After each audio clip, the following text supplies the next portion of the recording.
Okay, so let's go ahead and do a detailed display on this info record.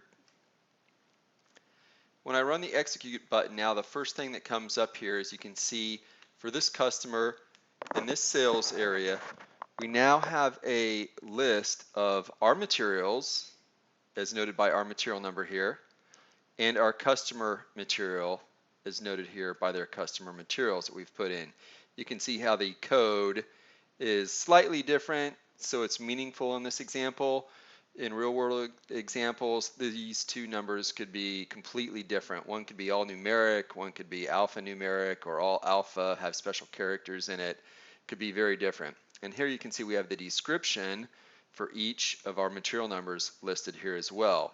Okay. Now when you run this, you can see here we're in a basic control box here. You can tell by the scroll bars, I can scroll up and down. If we had a huge list, I could scroll down here.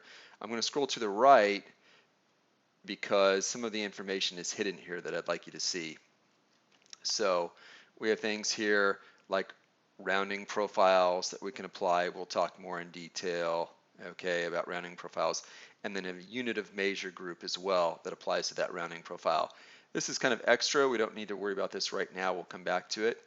And then we have text indicator. This will let us know if there's text that applies to each one of these info records, and we'll talk a little bit more about that. Okay, so now if I go up here to the menu, a quick walkthrough on the menu paths, you can see how very similar as before. We can go back and forth between create, change, display, display by material. We'll talk about screen output here in a second.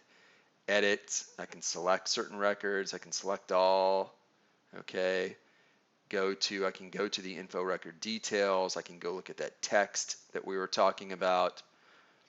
Environment, I can look at the changes, and we're going to come back and talk about this feature in more detail as well. Okay. System and help, these two menu options are always the same. Okay. So now if I select a record, and this is really the meat of it, we want to really take some notes when we go in here. We are going to go in and look at the details behind an info record. So notice how the key changed when I went down here. So I'm still at customer and sales area, but now I'm focused in on one particular info record. Okay, so for this material, I can see the customer material, whatever they call it. This is their code out of their system. However they're passing it to us, we can enter it. And now we're also have the customer description. So if they have a description, that something they call the material on their side, that can be helpful, we can put that in as well. So we can input their customer material number and their description on it. The search term is really just a additional piece of information, some way that we may want to group or find certain records. So you could have a search term specifically for each record. You can see that we can have, looks like around 10 or so characters that we can enter here. But what I found is where the search term can be helpful is on reporting or on lookups if we may want to group certain things, because we have all kinds of ways to group materials on our side, product hierarchy, material groups, material pricing groups, but we don't necessarily have a way to group our customers' product information. So this can be quite handy. You can say come up with a number scheme or a text where we can say, okay, if our customer, in this case, we're talking about pumps. So if they've got 20 different pump materials, we may just want to come up with a search group called pumps or bikes or cars or, some sort of way to easily find those and pull those out. Because when we come up with large numbers of these that we're going to manage, this is a quick way that we can find them. So it really comes down to reporting and finding materials, not really driving anything so much in the sales order, delivery, or beyond as far as the functionality behind this. Okay? So that's really identification for the customer material info record. If we drop down to this next group here, shipping, so this is where we're getting into delivery type information or things that could affect the delivery. Often people will think of a customer material info record, oh, that's something in the sales order, that's on the front end, it doesn't impact anything else, but it does. So here now we're talking about driving the shipping plant on the sales order, that determination. Often the shipping plant could be entered manually on the order. It could come from the material master. It could come from the customer shipping information out of the customer master. Okay, and now another option here, it can come out of the customer material info record.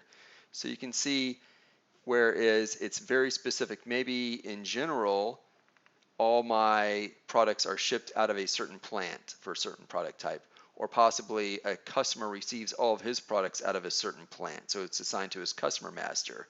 Here's another option where we can say override all that, and then for this particular product and this particular customer, ship it out of this plant for some reason. So that gives you a lot more flexibility in the order process to say, you know, go ahead and set up everything by default, but then for this one scenario or these few scenarios, let's set up this way.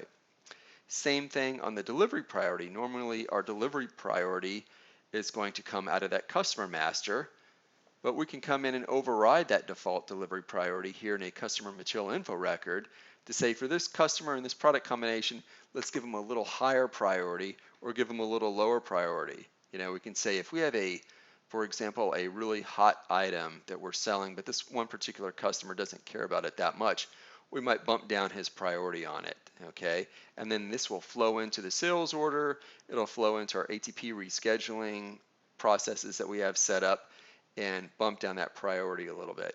Or we can say, hey, this is a really high priority customer. This is a new product. We want to make sure that he gets his hands on it first. So let's give them a higher delivery priority. And you can see what we have set up in our system here. Maybe we bump him up to a 1 for this particular material and customer combination. So then in the order, instead of whatever he normally would receive, you could get a 2 or a 1. Maybe his default is a 5. So another way that we can impact things in our order to cash process. Minimum delivery quantity here, and why this is important is often we may not want to deliver in, say, units of 1 or 2 or 5 to make our production process and our shipping process efficient. We may want to say we only deliver in certain types of quantities. That's on our end. Likewise, our customer could have the same thing, where they don't want a bunch of partial deliveries, they don't want small deliveries, they want a minimum amount they don't want to deal with on their inbound floor in their purchasing process. Maybe it's 10 units, 20 units, could be a case, could be a pallet, could be a truckload, whatever it is. We can put something in here and then we can control how much that minimum delivery is on the delivery for this specific customer and this specific product. Now that, you know, as well can be set up elsewhere, right? And then what we have set up in here could override that if it's coming in from the material master, right? So normally we could say it can be used to make it more flexible as well for this particular customer material. If we say normally we want things to be done by a pallet and say 100 pieces is a pallet, then we can come in here and say, okay, this is a very high priority customer. We know we normally deliver 100 pieces, you know, on the delivery, but for this guy, let's drop it down to 0 or drop it down to 10 or 20, whatever we want to set up, and then it will override that on the delivery as an exception for this customer.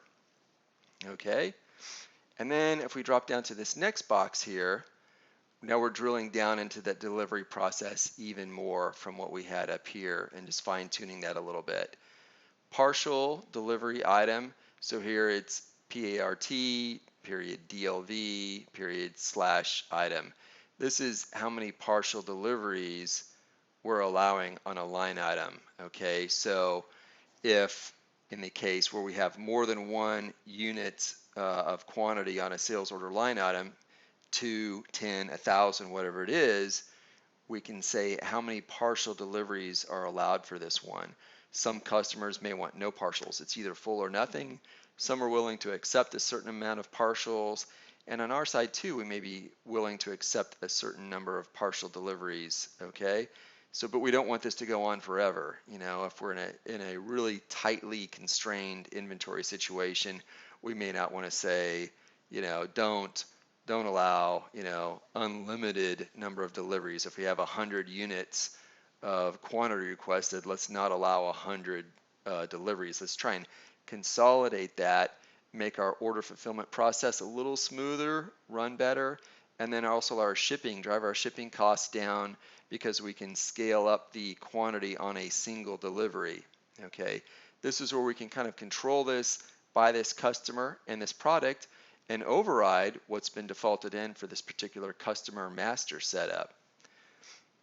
And then same thing down here, we can say, what is that number of partial deliveries up to 9 that we're willing to allow? If it's not unlimited, so if we're saying, okay, unlimited, we don't need to worry about this, but if it is limited, we can control that, whether we want to set it to 2 or 4 or whatever.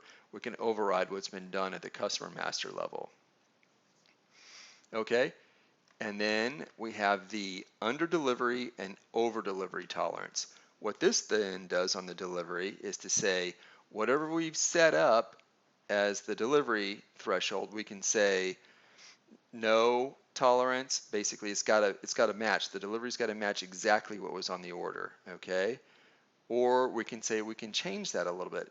Let them go a little bit over or a little bit under. Now, this is pretty specific to some scenarios where the delivery process maybe doesn't match up exactly what is ordered. Sometimes we could say, let's say we're ordering in gallons or something equivalent to that, you know, bushels, and it can even work out that way in eaches too. If we're just piling up a pallet or piling up a truckload, maybe it doesn't come out exactly. So if they ordered, let's say 1,000 gallons and we're filling it up, you know, once we fill it up, it didn't come out quite right. It came up to 1,010 gallons, right? Because it's just really hard to get it exactly.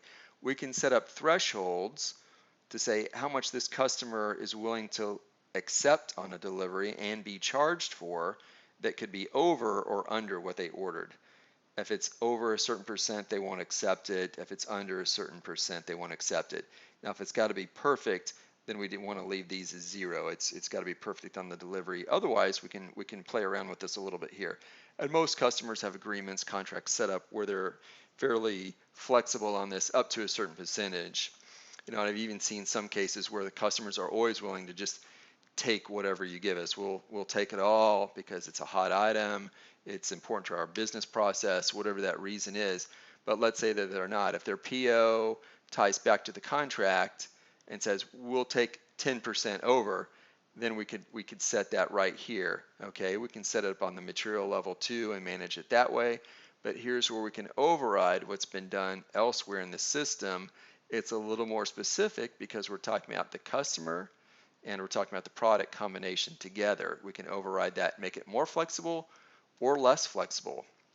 So say if we want to go in the case of making it more flexible altogether, we could leave these two alone and then just come down here and say unlimited tolerance. So if normally on all of our products we set up a threshold under or over for our side, but our customer has a different request, we can just come in here and check this and say unlimited tolerance in this scenario. Okay, they're willing to accept whatever we can come up with, whether it's 50% or if it's 150%. You know, that's great. We can go over that. Item usage, we're going to come back and talk about this one a little bit more too. So item usage gets into some advanced features. This again is completely optional here. And what it's going to do is help us drive what we call item category determination on the sales order. So whatever our normal item category determination is, and a very common item if you're familiar with the sales order, item category is TAN. It's just a normal standard item. What you can do with this is by customer and product, use the usage feature here to drive a custom item category, okay? So if I have item category that always defaults to TAN, but then I set one up to default slightly differently, okay, for a ZEQ or a TEXT, I can put that in there, and when I go enter my order, the sales order will read this record and then change the item category automatically for us. We don't need to go in and do that manually. So again, it's optional. It's something we can look at when we get to the really advanced or customizing section too, because we can use that to say, put in a special usage here and don't even worry about the item category determination. We'll drive a new item category ourselves. So again, that kind of takes us through the whole detailed display on this. What's required is going to be the customer material number, our material, right?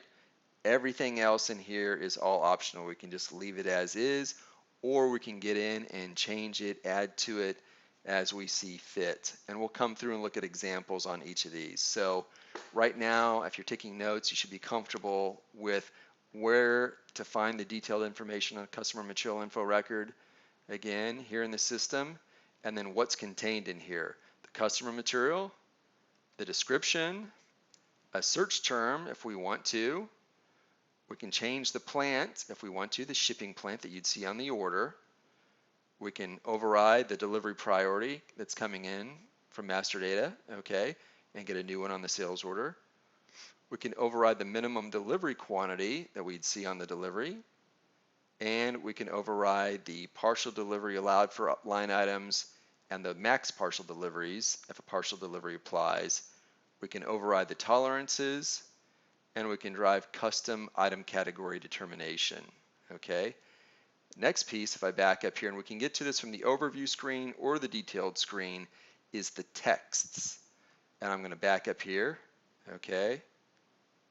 You can see that we have text selected for this one. And I'm going to go look at the text. I could have gone from the detailed display, but I thought we might as well look from another option here. Let's go in from the menu path here and go look at the text on this.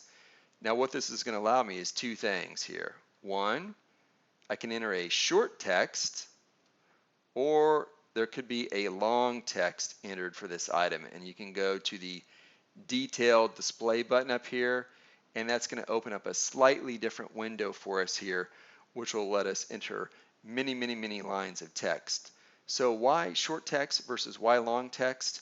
If it's just a short note, I could put something in there like customer called and said, hey, here's our SKU and here's a description, and I can put the name of the person that called and capture that information. Now I could put long text in here too, and there's a couple reasons why this might be helpful. Is possibly approvals are involved, and it comes in email or Word document. I can cut and paste and add that information in here, okay? So if we want a lot of information behind approvals or reasons why we're doing this, or more information for their system, this is a great place to put it in, because then that information will flow with the customer material info record wherever it goes. I can always come back here and find it, okay? Another reason to use the long text is, think about this right now, but think about it next year, 5 years from now, 10 years from now. This information is likely to change and be revised. So I can come in here to the long text and just keep on moving stuff down and then cutting and pasting more information in, changing that. So I can keep the history of all that communication right in here with the record. You know, if I move on from the company, or whoever in master data moves on from the company, or the company we're working with, our customer, people over there move on, we've got that information, all that notes stored here, so we're not totally relying on people for this process over the years. The information will stay in the system and be available for us, and can save us a lot of time when referring to this, especially if issues come up. Hey, let's go take a look at the notes and see why this was put in or why it was changed. You've got it right there for each customer material info record, not just at the customer level. We can get down and get very specific. We can also use this text and feed it in through copy control, right, and bring it right into the order. So then customer support, logistics, people in accounting can go right to the sales order. Maybe they don't even have access to master data. We can flow that right into the order process and take it all the way through. We can even be printing out some of that text if we need to, include it in reporting, etc. So again, it's optional, but it's a very valuable feature here. Okay. Up here are buttons. You know, we looked at the detail. Okay. We looked at the texts. You know, I can select all if I have a whole bunch of records, and then I can unselect certain records too. Or maybe I just want to deselect all and I only want to mess around with a couple of different records. Okay. And then our last one we want to look at here is screen output. So one of the things that's always common is once we get data into SAP, people want to see the data too. So screen output will let us take the records and put it in a nice report-like format that then can be printed out. We can save this, we can drop it to Excel, okay? We can do any number of features here with it. You can see I'm going to pull it up in Excel while that's working. We can also do things in here like we can sort it, we can filter certain records, okay? We can change the layout of this thing in here, okay? I can hide certain columns. Basically, this report is what we're calling ALV type format, okay? And it lets us change the look and feel of the report.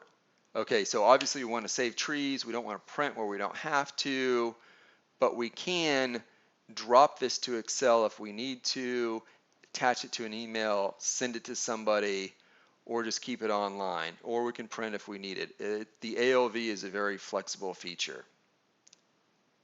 Okay, so I backed up here to our main screen, and that's really the detail. That's everything that you need to know as far as a customer material info record, displaying it. We're going to have plenty of more exercises and usage of this. We're going to set up some examples when we get into the order to cash part so you can see what happens if we make a change in the master record, the results of it in the sales order. So this is a good first look. Come back, review, get familiar with what's there, but you're going to see it in action quite a bit. So that covers it for display.